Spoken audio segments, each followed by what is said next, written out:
Hey, what's up there, YouTubers? It's me again, Brian, aka Gamer55551, and I am back with a review/thought video. And for this one, I'm gonna give my review/thought on Season 3 of Paramount Plus Star Trek Picard and Sonic the Hedgehog 3, the movie that I just came back from the theaters seeing though. If you're interested in any part of the video you wish to skip to, links will be in the description of this video or at the beginning of this video. And for parents out there, it's worth pointing out that Star Trek Picard Season 3 is rated TVMA here in the US, while Sonic the Hedgehog 3 is rated PG here in the US as well.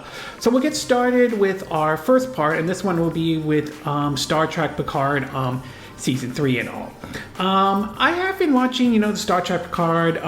Basically, I got started when I got Paramount Plus. I've been watching it on and off again and all. And I started over the years kind of enjoy the series, though, having it originally taking place after, before Spock went into like the alternate reality, from 2009 Star Trek movie and everything. And I always thought the first and second seasons were kind of interesting. I enjoyed the first one though. Second one, I was kind of mixed on that one. But going into the third season, I was kind of curious to see how this was handled. And after watching all 10 episodes of Star Trek Picard Season 3, I will say Season 3, I feel like it's the best one in the Star Trek Picard series and everything like that. As there's definitely some throwbacks and references to basically some of the old Star Trek episodes and everything like that. And I think that certainly is a good thing. With one minor thing, with one of the enemies or the series that I do enjoy, that I'm sort of mixed in how they were handling it to a certain degree. So with Star Trek Picard Season 3, I'm going to break it down into what I like, what I didn't like, mixed, or not 100% sure though.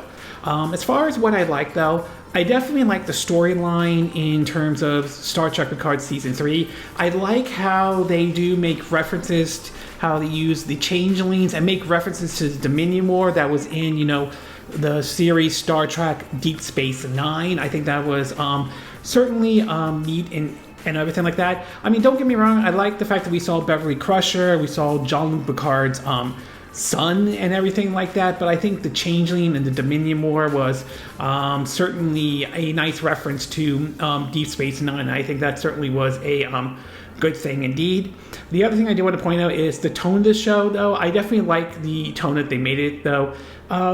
Little bit darker to a certain extent. Not too dark, but definitely dark indeed. And I thought that it really did fit for Season 3 in general. So I think the tone of the show was certainly great and all. And I also like the fact, and last but not least, though, that they got the original Star Trek The Next Generation crew one last time back and everything like that. I mean, there are some references to certain characters and everything from past Next Generation episodes, but it's certainly nice to see, like Commander Riker, Worf, Beverly, Geordi LaForge, Data, Jean-Luc Picard, everybody like coming back for this one last time, to be exact though. So to me, it feels like a final send-off for Star Trek The Next Generation crew that I remember watching back in the 90s and everything like that. So it was certainly nice to see the original crew come back for basically this one last time, including taking on several adversaries from the changelings to another one I'm going to be mentioning though. So really nice to see them. I still think they kind of got it after all these years and all. And if this is the last time I'm going to see the crew from Star Trek Next Generation, I think this is a good send-off with them. As far as what I didn't like about Season 3 of Star Trek Picard, or mixed, or not 100% sure, it's the way I think the Borg were used and everything like that. Now, for context, I think the Borg is one of the best adversaries or one of the best villains we've seen in the Star Trek series, though. One of my favorite episodes from Star Trek The Next Generation is The Best of Both Worlds and everything. And Star Trek First Contact, though, that is also one of my favorite Star Trek movies. So I definitely enjoy, seeing the Borg and all.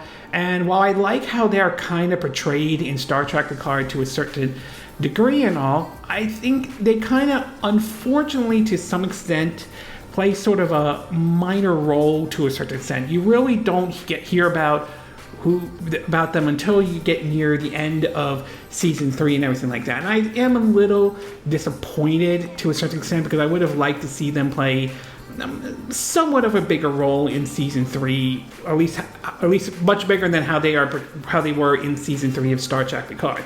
I like some of the ideas they did with the Borg, though. Like, they are, like, in a way, kind of like becoming an endangered species to a certain extent. I'm just mixed in how they were used in season 3 and all. Overall, I would say I came away with Star Trek Picard season 3 very pleased with what I saw. I think it is, I would say, this and this first season are probably the best ones, to be exact, though. At its best, I do like they've made references to Deep Space Nine with the changelings and the Dominion War and all. I do like the way the tone was set for basically season 3, and I am very happy to see that we got the chance to see the original, the Next Generation crew one last time for season 3. But at its worst, though, I'm a little mixed with how the Borg were used for season 3. I think there's some parts I do like and some parts I didn't. But in either case, though, I came away pleased with season 3 of Star Trek Picard, even if this is the last season and everything like that, though.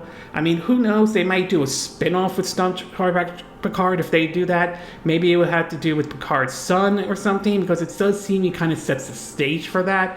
Although we don't know if that will ever happen or not, though. But I definitely enjoyed the Star Trek Picard series, and I'm open if they do like a spin-off to it or not. So, yep, I definitely enjoyed season 3 of Star Trek Picard. I think you should check it out, or check out the series in general, especially if you are a Trekkie fan or not, or anything like that.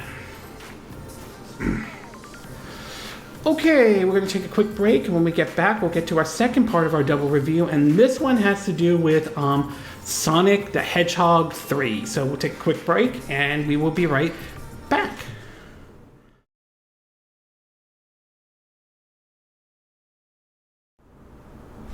Okay, and we are back with part 2 of my double review, and for this one, we're going to be taking a look at Sonic the Hedgehog 3, the movie that I just came back from the movies watching and everything like that. Now, when it was originally announced a couple years ago that Paramount was doing a movie based off of Sonic the Hedgehog, I had my doubts back then at the time, though, because back then, movies based off of video games were not exactly in the best position ever.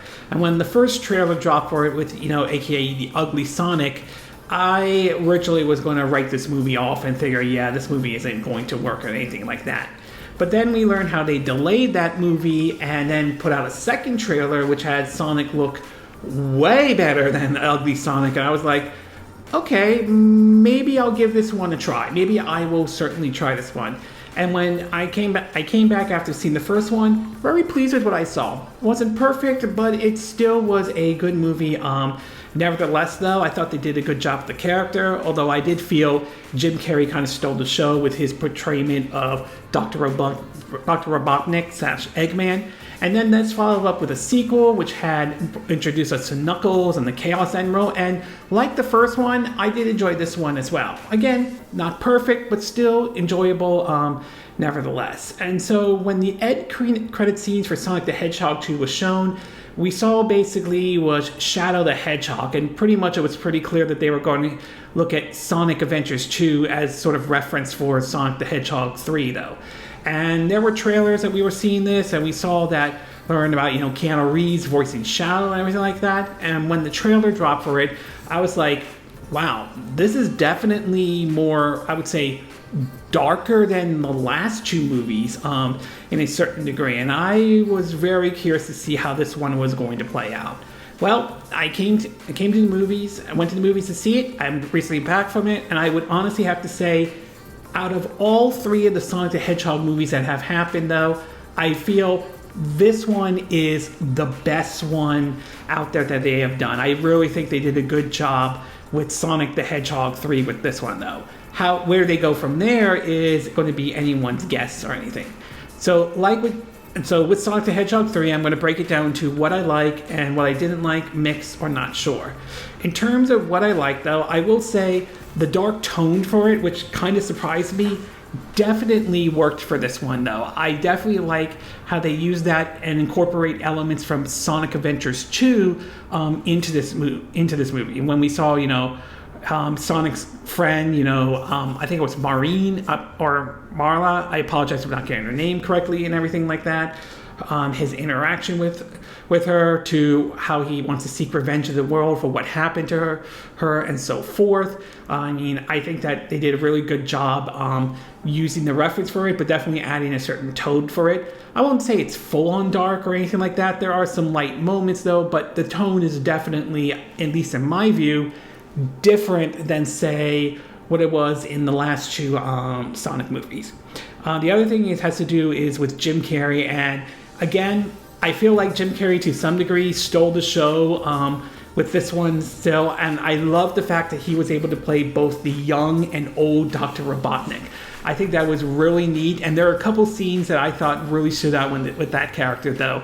The scene where young Dr. Robotnik and old Dr. Robotnik met, and they talked about like both of these like being in a movie, kind of breaking the fourth wall, to even a scene when they're with the lasers dancing to the Chemical Brothers' Galvanize, if that's the name of the song. It just really just adds to it. So hats off to Jim Carrey. I think he did a really good job playing both the young and old Dr. Robotnik. No. And last but not least, while I do think Jim Carrey still got it, I also thought Keanu Reeves, did a great job voicing Shadow the Hedgehog. I thought the voice just fit that character very, very well. And I had to give props to Keanu Reeves for voicing Shadow and all. I do like how the character was portrayed in Sonic the Hedgehog 3 and everything. So it was really, really neat. And I had to give hats off to Keanu Reeves.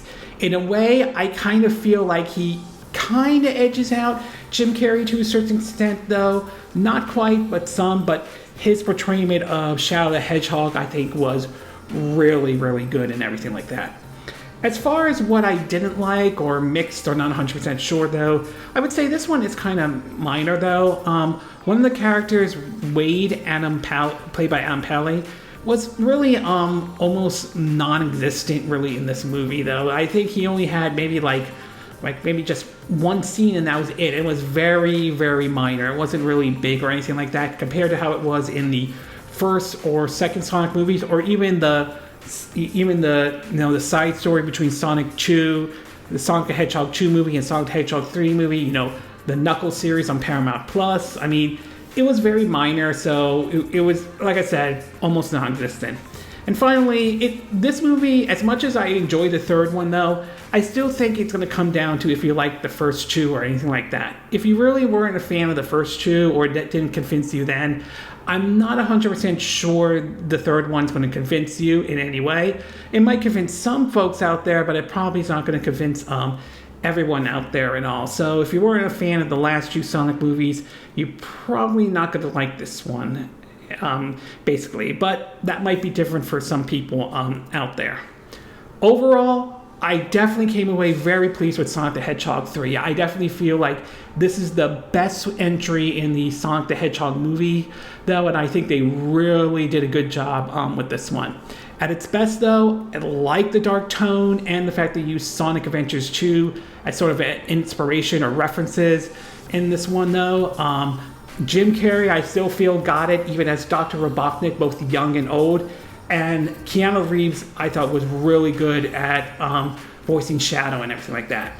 But at its worst, though, I will say one of the characters, Wade, his role was kind of minor. It was almost like non-existent to a certain extent. And again, if the first two didn't interest you, I'm not sure this one will. It will come down to, preferences and taste and everything like that. But in either case, though, I still came away pleased with Sonic the Hedgehog 3. I definitely would recommend seeing this one, especially if you enjoyed the first two and all. I think they did a really good job with this. But it also makes me kind of worry at the same time, because I'm not sure how they're going to overtake Sonic the Hedgehog 3. I just feel like they really raised the bar on this one, and I just feel like they may not do that with Sonic 4. We know that movie's coming. We know it's supposed to be coming out in 2026. I'm just not 100% sure they're going to be able to hit it, though, with Sonic 4 and everything like that. It's possible, but given how Sonic 3 was handled, I'm just not 100% sure about that. But in either case, though, I definitely came away very pleased with Sonic the Hedgehog 3. Okay, this concludes my double review of Star Trek Picard Season 3 and the Sonic the Hedgehog 3 movie. And again, these are my opinion. What are yours? What are your thoughts about Star Trek Picard Season 3? Did you get a chance to watch it, though? Do you like the fact that they made some references to Deep Space Nine? Do you like the idea of Picard knowing he had a son and everything like that? Were you glad to see the original, the Next Generation crew and everything one last time in Season 3 of Star Trek Picard? What are your thoughts about Sonic the Hedgehog 3? Did you think the dark tone, in a way, worked for the third entry, though? Do you think the third entry is like the best entry in the Sonic movies in any way? Do you think it's possible Sonic 4 could overtake Sonic 3 at all? Did you like the idea of Keanu Reeves voicing Shadow? Do you agree with what I said in this video? Do you disagree? Do you have a difference of opinion? As always, sound off in the comment section below. Let me know what you think. And if you like this video, I hope you hit the like button. I would appreciate it. And I hope you do subscribe to my YouTube channel. If you do, make sure you hit the bell icon for notifications of any new videos I put up. Also, feel free to share this video if you want to, and feel free to donate to my channel if you'd like. You could do it through PayPal Me, Patreon, or Steam Labs. Links will be in the description of this video, assuming you're watching this on YouTube. And I will see you again next time when I do another video. Hopefully that'll be soon. Until then, from Southern California, I wish you all a good day then. Bye!